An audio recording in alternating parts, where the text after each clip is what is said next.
his real emphasis on this really is, I know better than everybody else.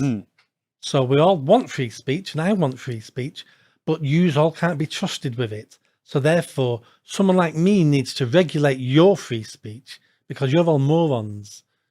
We've tested you before, and you all voted for Brexit, and we've tested you before, and you've done other things we didn't like. So you can't be trusted with free speech. Therefore, it needs to be regulated. Now, I understand there can't be total free speech. I can't say to you, I'd like you to go get a knife and stab that guy, because that's incitement. So it's still free speech, but we have laws. So I don't like the word regulated, because regulated means bureaucrats. It means non-elected bureaucrats telling you what you can and can't do. What we do and what we have in this country are laws. So we have free speech. We can say and do whatever we want up to that point, because when you cross that point, you've now broken a law. Those laws are initiated in a democratic country by elected politicians. And if we don't like those laws, we can change those politicians and get new ones who will change that law. So that's the only caveat I would have for free speech would be, it can't be completely the Wild West, but it has to be done through legislation that the population can change if they disagree with it. While I agree with all of those checks, sadly, I think the past few decades have shown that it hasn't worked that way. No. While it should work that way, it certainly hasn't worked that way for a very long time. Every new piece of legislation that's been put in that does regulate speech in the way that this man wants to has been to criminalize offensive speech, to criminalize speech that, 10 years ago would have been considered perfectly rational, to the point where people like yourself and I are getting chucked out and potentially even persecuted purely for stating facts of biological reality or pushing back against political ideologies that they don't like. Every single piece of legislation has only moved to push the state of our culture further into a leftist paradigm. Because we have no real Englishmen left. They've been cuckolded. Certainly none in government. Yeah. That's for absolute sure. Boris An Englishman Johnson would be saying, you don't tell me what I can say in my house. My house is my castle. Don't tell me where I can go and what I can't do. What are these? And that's what an Englishman would have done. That's when we had the Peterloo massacre in Manchester, because the local people there were saying, we've elected our MPs to represent us, but the laws won't let them vote on the importation of cheap wheat. So they had a march and then got charged by soldiers, 18 people died. But they said, we're not having this. But because we've allowed all this to happen, we've allowed it to happen because governments have had no pushback off anybody. So we'll do that. Well, no one's noticed, no one cares. We'll do a bit more.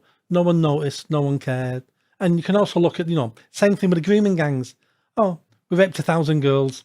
Oh, no one seemed to care. Police will just, turn a blind eye. Rape another 1,000. No one seems to care. And it's, where is the outrage? Where are the Englishmen going? No, we're not having this. This is our country.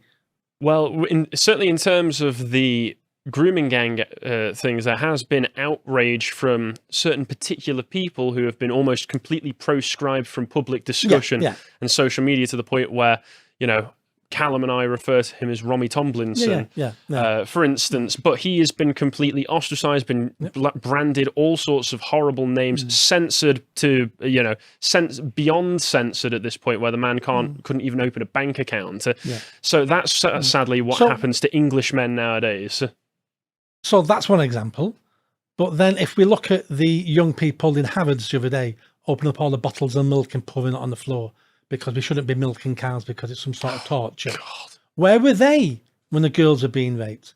When we've got Insulate Britain on the roads gluing themselves to the roads or gluing themselves to masterpieces in museums, they weren't gluing themselves to stop girls being raped. It's only when it's a trendy cause, then it's something to talk about, because I will get some value. I'll get some brownie points out of this. It's not just that it's a trendy cause, it's their trendy abstract causes. I'm fighting against climate change. who can, it's not like I can point at climate change and say that's a bad thing. You have to point to all these abstract metrics. We've got the science to listen to. When it's like, oh, these cows are tortured, I can't ask a cow how it feels about this particular situation it's in. Could be perfectly happy, but at the end of the day, it's a cow. I'm a human being. Sorry, that gives me dominance over that. So as long as I'm not being maliciously cruel, I can kind of do what I want. And a cow in the wild, not the cows we have now, but what cows used to look like 1,000 years ago, in the wild would have the throats ripped out by lions. So nature's cruel. Nature is absolutely cruel. If anything, we're a lot less cruel than the old force of Mother Nature. But all of a sudden, when you put the grooming gangs into effect, that's not abstract. That's very concrete. There are faces we can put to these people. They are real human beings. Well, if you want to call them human beings after everything they've done. But you have to face up to them. You have to potentially be willing to get into some kind of physical confrontation with them.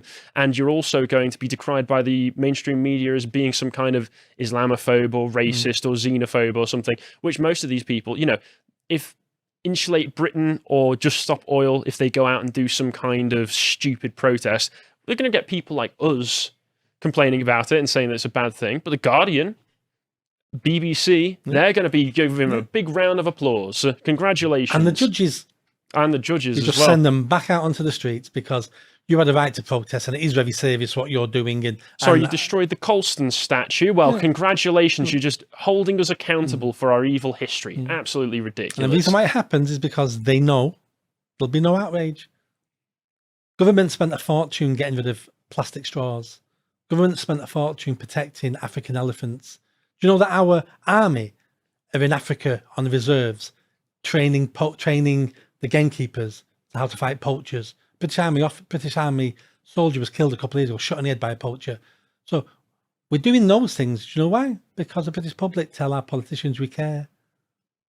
So if we tell them what we care about, they will do what we want them to do. It's just that we're so beaten and we're so pathetic and weak that most people just keep their mouths shut. And it's our fault. When you live in a democracy, you get the government you deserve. And this is what we deserve because we voted them all in over time and time and time again. And we all need to take some personal responsibility and say, this is our fault. It's too easy going, it's their fault. So that takes and removes the blame from you.